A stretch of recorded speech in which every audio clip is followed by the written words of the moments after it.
to a lot of Right. teams. My point here in all of this is that if you thought the Yankees series was stressful, if you thought that 4 games against the A's was stressful, or if you still have, you know, night sweats about the way the 2-gamer with the Mets went, like buckle up. It's the next 5 days leading up to the non-waiver trade deadline. The trade deadline, I can just call it now. It's gonna be all kinds of fun, stressful, and then you got 2 months to get ready for the postseason. I mean, the stakes are higher in the playoffs, obviously, than they are right now. So the stress is that much higher. But at least in a playoff series, you have days off. That was 7 straight Yeah, days that's right. of high stress, high intensity baseball. You had 4 against the A's, 3 against the Yankees. All of them were long games. I don't remember a quick game in the bunch. All of them were back and forth, bombas after bombas after bombas. All of them were hanging in the balance through the majority of the 9 or more innings that they played in those games.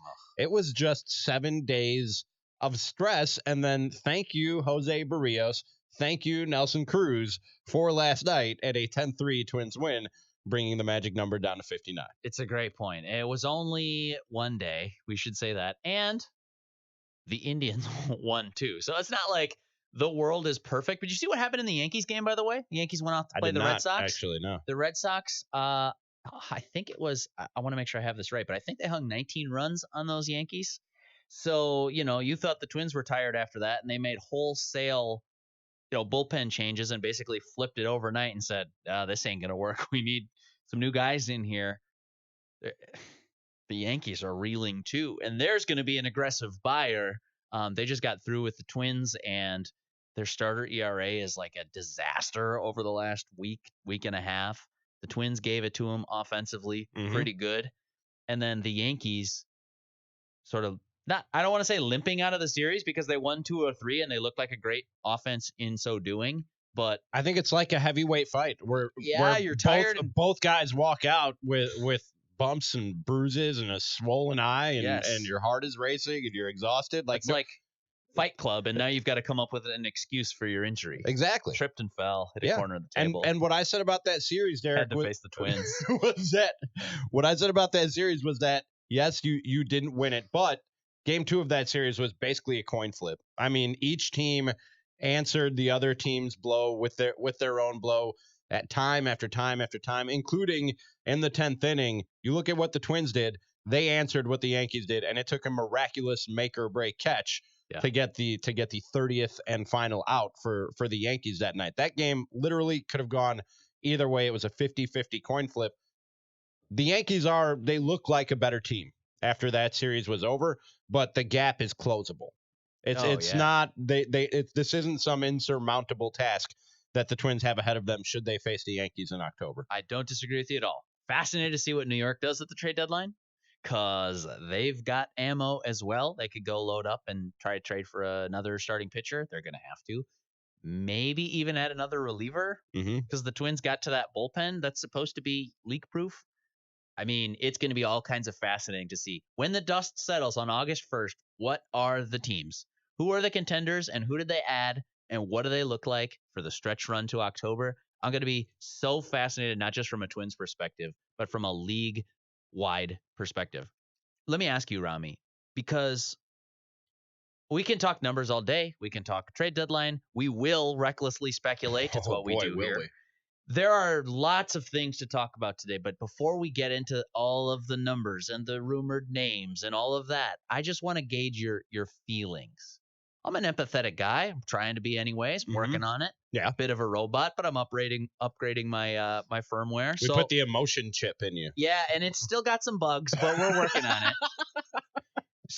So I want to know, like, absent all of the numbers, how do you feel right now? After it was only one game in Chicago, but I'm just trying to get a gauge for, do you feel drastically differently than you did literally 24 hours ago? I try not to ride the roller coaster, Derek. It's 162 games, and you will drive yourself crazy and exhaust yourself and possibly have a nervous breakdown if you ride the roller coaster of getting high as the sky with the win and down in the dumps with the loss. I have not wavered on this Twins team, even as the lead went from 11.5 to, what are we at now? 3 games. Never wavered. I'm not that worried, and part of the reason I'm not that worried, and never really was, is because things are going to start to balance out now. the Indians are playing the Royals right now, which it's a bad baseball team, and it seems like the Indians have been playing bad baseball teams for 2 months. But they have a tough stretch coming up, and the Twins have the easiest schedule in Major League Baseball the rest of the year. It all makes the reason why the Twins got off to the lead that they did in the division, and the reasons that the Indians have closed some of that gap make complete sense when you look at what those two teams were dealing with in those two stretches, both in terms of injuries and in terms of the strength of their schedule. Twins are healthy now. They got Byron Buxton back, and he immediately jumps into the lineup with two doubles. Funny. It's weird how that happens. They get Byron Buxton back. They're as healthy as they've been in quite some time. Indians are healthy too, but like I said, now the Indians start facing some of the better teams in Major League Baseball, and the Twins get the Tigers, the White Sox, and the Royals on their schedule in heavy rotation for the last 2 months. Don't forget Miami Marlins. And the Miami Marlins. That's right. How could I forget? No, the Twins didn't. It's tough because you still have to win the games. Like, Chicago could split this four-gamer. Yeah. And I don't know. I think you'd be feeling pretty disappointed about that with 48 hours to go before the trade deadline. But I think the way that the Twins are looking at this team, Rami, is I kind of try to mirror the way that they think about it, which is the last game almost irrelevant, other than did you burn up your bullpen and do we need to make roster moves today? But they look at the whole picture, and it was what? Is it 101, 102 games? Something like that. Low 100s. Record, they probably do pay attention to record against good teams. They look at offensive production. They look at what pitchers have allowed, how they've been in the field. And I'm guessing too, I'm just guessing here, but I think they probably look at some rolling averages of how are you playing over the last 2 weeks? Not because it's an indication of how good your team can be, but because it's an indication of, hey, are there some things that aren't working? Or are there some things that we need to clean up? Or, gosh, wouldn't it be nice to have Byron Buxton back? That's what power rankings are. Power rankings aren't saying this team who we have ranked number 1 this week is the best team in baseball and shall remain so forever here in fourth. Yeah. It means who's the best, playing the best baseball right now. For sure. Probably in like a 7 to 10 game sample size. And not to say that the season at large doesn't play into whatever formulas, whatever website or publication you're going to. Yeah, you can go 10 and 0. Power rankings. If you're the Tigers, you're the Tigers. But what weighs heavily in any of them is what you've done in the recent recent past, in the last 7 to 10, in the last week or two. You know what I mean? So yeah, you're absolutely right. I look at that for sure. I mean, I care, and if I'm trying to decide, I don't know, maybe we're shadowboxing here, to be honest with you. Like, is there still a decision to be made? Is this a team worth investing in? No. I think it's a pretty obvious answer. Yes, this is a team worth investing in. Absolutely. So go invest. I don't think. And we'll get into the more specific speculation a little bit later in the show, but if you're a GM or any kind of front office guy with some sway, some power, who has you factor into some of the decisions that you're going to make leading up to the trade deadline, how much does your fan base factor into what you do? Because you look at what Twins fans have done, and they have bought into this baseball team. You look at TV ratings, you look at attendance. If they keep at this pace that they've had in the last few weeks, they're going to be over 2 million, about 2.3, 2.4 million for the first time in a couple of years. If you're Derek Falvey, Thad Levine, the Pohlads, do you look at that and say, we can't alienate this fan base? They bought in, and we have to keep them bought in. We can't give them any reason to say, we were wrong. This team was the cheap Pohlads or whatever people want to throw out there. They don't really want to win. They're not going to spend money to win. Whatever the perception out there might be, do you feel a need to prove that you are serious about winning baseball games this year? The short answer is I don't care. I don't care what Twitter says. But I take input from everywhere. Not Twitter. That's hard data. Attendance and TV ratings and radio ratings, that's hard data in terms of the interest that people have. I'm not saying that you have to appease your critics or the people who were your doubters in the past. I'm saying you have a fan base that's bought in after, you've had some tough times at Target Field in recent history, and attendance hasn't been that great. TV ratings haven't been that great. You don't want to violate that trust, is what I'm saying, to some degree. Not that I'm completely. Well, here's what I wouldn't do. I wouldn't sell. Right. I'm not trading Sano and Gibson and Odorizzi just because maybe I don't have a plan for one guy and he's hot right now and those other two are walking. I wouldn't do that. That's a violation of trust. But if you don't go add a 7th inning arm, I don't think that's a violation of trust. Like, here's where I'm at with this. If I'm sitting in Thad Levine's chair and there are like 100 votes in the room, and I'm going to get some of them, and Falvey's going to get some of them, probably a higher share than an analyst would get, but he has a finite number of votes. It's a democracy. The fans are getting a vote. They get one, but it's 1 out of 100. It's not going to sway me from should I buy or should I sell, and it's probably not going to sway me from should I trade Alex Kirilloff or should I not. I just know what I'm going to do there. For me, I'm not. But the trust thing is really pretty interesting because now I'm taking my GM hat off, Rami, and I'm going to put on my radio host hat.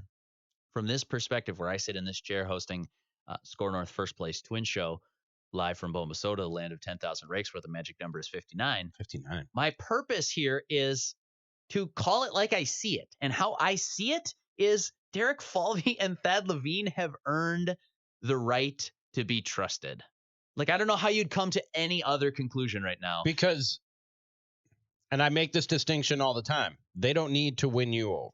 They don't need to win me over. They don't need to win over hardcore baseball fan who has been following and thoroughly understands what Falvey and Levine have been trying to do since they got here. That's not the guy you're trying to win over. Okay. You're trying to win over a casual fan who might flip on the Score North First Place Twins show once or twice a week. You should be doing it much more often. They're a good baseball team, and it's a great show, and the app is awesome, and it's free, and it's your one-stop shop for all written content from scorenorth.com as well. It's great. It's easy. It's simple, and it's free. Did I mention it's free? Just click into it, and I can hit listen live, and you could be listening to us right now. The guy, the gal, the family that you have to win over right now is the casual fan who doesn't necessarily know the plan, hasn't been following the plan, and doesn't really understand the plan. They just know this Twins team hasn't been winning a lot of baseball games in recent years. Now they are, and I bought a ticket, and I'm going to keep buying tickets as long as you give me a reason to keep buying tickets. I'm going to keep turning on my TV as long as you give me a reason to keep turning on my TV. All right. I will go away if there isn't a move made by the trade deadline. Or when the Viking season starts. Okay, right. So John in Chaska, the reason that Thad Levine and Derek Falvey need to win you over was just explained by Rami. I totally get it. I'm sure there is a John in Chaska listening. That'd be awesome. You should call the show. Say hi. But the thing to me is they've already done that to an extent. Bomba Soda is a real thing, and they built it. It's not just some like accident that, oh yeah, well, hey, juicy baseball, so now every team hits 300 home runs. No, pretty much just the Twins. Like, they could finish as the most powerful offense in baseball history. Yes, aided by the ball. I'm not going to try to hide from that, but they took advantage to it, are taking advantage to it to an equal or greater degree as other great teams, the Astros, the Yankees, the Dodgers. This is a great baseball team right now. It has some deficiencies. I'm not hiding from that. I'm not going to try to whitewash you over and lie about the truth. But the other part of the truth is if you're going for the earning respect of the public, I think they've already shown by filling up Target Field and by hitting bombas on bombas. And they're going to break the Major League home run record. They broke one last night. They are going to break the single season home run record as a team.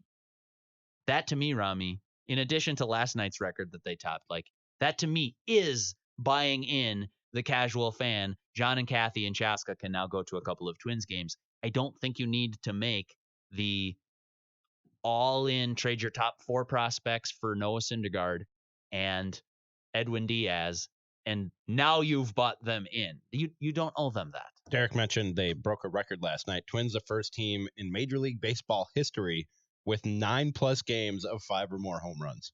Yeah, that's pretty good. Ever. Like, talk about a juice ball all you want. For sure. They did something that hasn't been done in the history of baseball. Bombas. And lots of them. You want bombas? Manny, we should get one of those for future shows. That's right. You want bombas in the You Manny want Hill? bombas? Live on the fly. I like We it. have several bombas. We have all of the bombas. That's amazing. That to me is the thing that is drawing this fan base in right now. The hardcores who've been waiting for them to be good.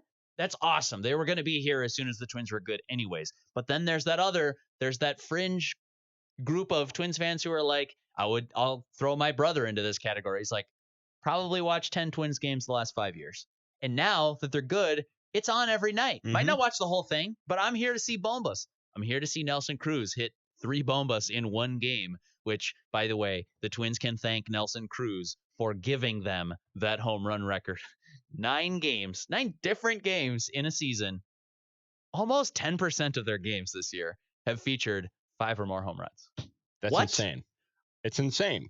It's like, crazy. There's no way to contextualize that, and that shows how crazy banana pants that stat is. I like banana pants. It's funny. It's a good word. I like it. No problem. I'll bring it back. Real quick, though, before we hit a break, and then we're going to get into some reckless trade speculation. We have a little bit more on Noah Syndergaard today than we did yesterday, but I think something that maybe was off the radar, got swept under the rug in yesterday's game. You talked about what happened to the Yankees after the Twins and the Yankees went blow for blow and left the ring with 2 swollen eyes and missing teeth after that 3-game series. Jose Barrios gave you exactly what you needed last night for that Twins pitching staff. I mean, they were beat up and down. Their starters were beat up leaving that Yankees series, and what happened in the A's series, the bullpen. I mean, you've DFA'd half your bullpen in the last 2 weeks, and there's a reason for that because A, they haven't performed, and B, they've been overworked, and you just needed fresh arms. For Jose Barrios to come in last night and give you 7 innings of 2-run baseball, and it was another one of those nights, Derek, where he didn't look like he necessarily had his best stuff early on, powered through it, figured some things out, and hung in the game for 7 innings, and then everybody's favorite, Sean On and Poppin, came in and gave you 2 innings of scoreless baseball to. We're just supposed to sit here and close, take that. Yeah, to close the thing out. He'll probably be sent back to the minors the way things have been going with the Twins bullpen lately. Sean On and Poppin. You know that guy went to Harvard? Did he really? And he has to sit here and take this from you. Not to mention your co-hosts, man. Wow. No, dude, it was really impressive. We can definitely talk about that. I'm not done talking about this White Sox game because there are a lot of tentacles. So we have more to touch on in last night's game. We have reckless trade speculation. We have to play America's favorite new game show. Did the Twins bullpen do its job before I get out of here at 1 o'clock? And we call in the big righty, Judd Zulgad, for hour number 2 of the Score North First Place Twins show. So much to get to on Score North, on 1500, scorenorth.com, and the Score North mobile app.